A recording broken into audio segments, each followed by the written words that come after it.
I was thinking about all the death and destruction that terrorists have caused over the last 35, 40 years, from your PLO back in the late 60s, early 70s, and all the hijacking of planes, hijacking of boats like the Achille Laurel, and terror attacks like the Al Qaeda with the '93 World Trade Center bombing, the bombings of numerous embassies, the bomb destruction of the World Trade Center, thousands and thousands of lives lost, and not a single goal accomplished outside of death and destruction. I mean, I look at terrorism and I ask, what is the purpose of terrorism? Is it to scare white people, or is it to get white people's attention? And if this is the point, then why? What is that point? I mean, what are you trying to do? Show the white man that you're going to do this grand thing that gets his attention? I mean, if that's the case, I look at that, you know, getting his attention is really just giving this white man, imaginary white man in most people's heads, power, and it's not really having any impact because, yeah, you get his attention, then he comes back with a bunch of bombs and then blows you up for blowing him up. And nothing really grows or changes long term because I look at the strategy of terrorism, which is just scaring people and getting people's attention.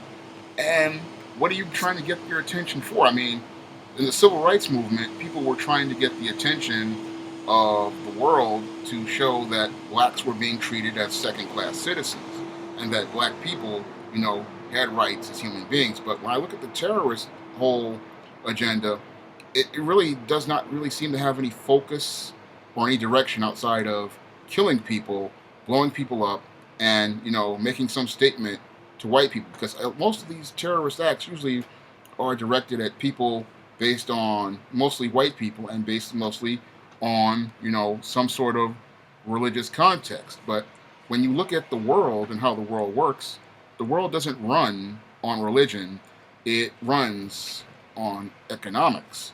And most terrorists don't focus on economics overall. They focus on what they say is a religious cause. But, again, the world runs on economics and the world runs on business. So you would think instead of waging some sort of holy war, you'd be waging an economic war because, economics makes the world go round. Trade and commerce make the world go round. That's what makes everything function. And when you have economics, you have a strong infrastructure that allows you to compete. I mean, if you really wanted to make a statement to the West, you would build a stronger and better economy or a stronger and better business model than the Western world. That would be, I think, would be the platform that you think you would go on because that would be more logical. I mean, that's what the Asians have done ever since World War II. They went out and said, you know what? I mean, Japan had been duped and forced to surrender, and they were able to create, a stronger economy in the last 50, 60 years than any other country. Same thing with Korea after the Korean War, and even the Vietnamese and many of the other Asian countries, and even China. They were able to create, a stronger economy and a stronger economic model and a business model, and they didn't focus, on all of this. Let's go get the attention of the white man. And this is what I think impedes the progress of even of people, who are in the Middle East, is that they are focused on this whole terrorist thing and not focused on economics because economics makes the world go round. It's about money, and if you spend money to build something, then you can get the attention of more people than you would by blowing people up. Blowing people up, as I saw it, doesn't get people's attention. It gets people's attention for about a second, and it makes them angry and it makes them upset. But when you have a strong economic model, what you can do is that you can get people to come to you, and then you can control the terms that they come to you. But I look at the whole ISIL and all these other terrorist organizations, and I don't see any sort of long-term goal outside of the whole concept of monolithic thought, which is never going to happen because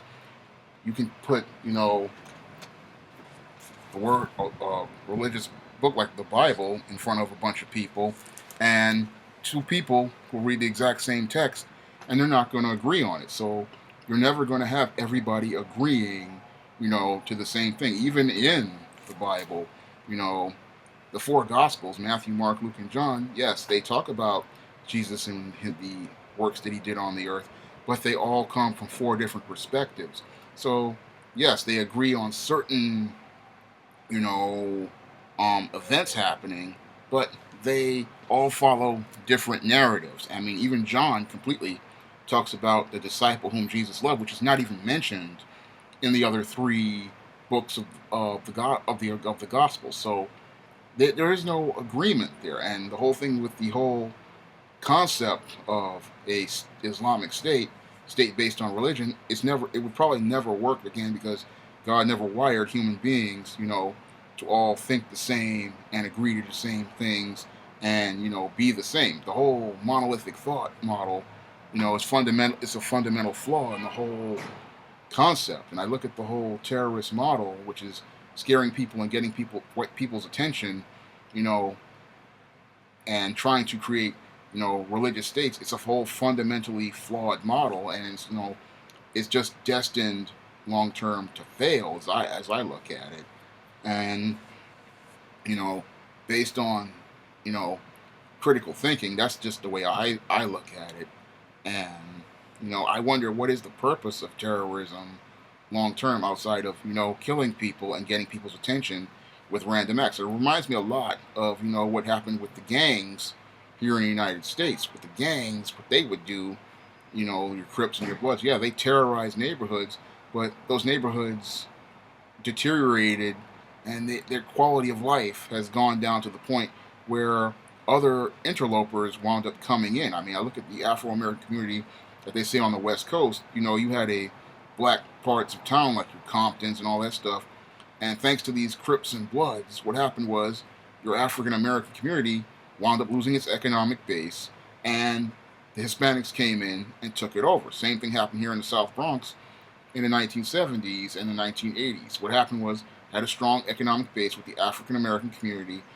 The dope dealers and the gangs came in, they terrorized the community, made it less safe, eroded the tax base, and then since there was no revenue coming in, what happened was the community wound up being, invaded by foreigners and outsiders, and they took over the economy and they took over the political situation, and the entire community pretty much fell apart, and black people lost control over things. That's what I look at terrorism as doing. It destroys, destabilizes areas, destabilizes communities, and destroys economies. And when you destroy an economy, you've pretty much destroyed a country, because again, the world, revolves around economics, and economics is how things get done. If you don't have money, nothing is really going to get done. And if your money is focused on destroying, then you won't have any money, used to build. And the whole thing is, if you really want to get people's attention, then you really have to build something that gets people to notice what you have to offer, so that when they come to you, they're coming to you on your terms, not on theirs. That's all I have to say for this video. You can comment, rate, and subscribe.